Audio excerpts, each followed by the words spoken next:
बौद्धरे प्रथम थर पर आयोजित है day night 7A side football tournament. बौद्धर जय भैरवी क्लब द्वारा आयोजित यह फुटबॉल टूर्नामेंट वरिष्ठ क्रीड़ाविद स्वर्गत अरुण पट्टनायक स्मृति में आयोजन होउछि। रविवार दिन और विलंबित रात्रि पर्यंत यह फुटबॉल टूर्नामेंट फ्लड लाइट रे खेला जाइतिबा बेले एथिरे समुदाय 14टी टीम अंशग्रहण करथिले। यह फुटबॉल टूर्नामेंट रे जय भैरवी क्लब समस्त सदस्य सहयोग करथिले। एथिरे नुआसाई टीम विजयी होइतिला। प्रथम थर एभली नियारा फुटबॉल टूर्नामेंट आयोजन होइतिबारु याकु देखिबाकु छापाखाना पड़िया रे प्रबल गहली होइतिला। मैचर चैंपियन और रनर्स अप सह कृति खेलाड़ी को वरिष्ठ क्रीड़ाविद लंबोदर पुरोहित, सुलभ साहू, बुल्लू साहू, रिंकू बारिक प्रमुख ट्रॉफी दे पुरस्कृत करथिले।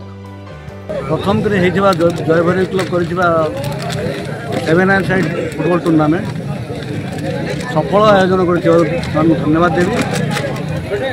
आग प्रथम यही टूर्नामेंट 7A साइड आम डे रे होता एवं डे नाइट करते आहरी आकर्षणीय होती जदि आहरी प्रचुर प्रसार टी हो पारि था आहरी लोक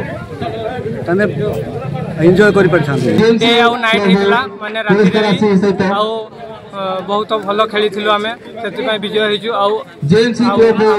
टीम भी बहुत भल हरा तो लगी रही सेमती से भल खेली भल खेली आम जीतीचु बहुत भल लगे ऑर्गेनाइजन टीम बहुत धन्यवाद जनाऊँ।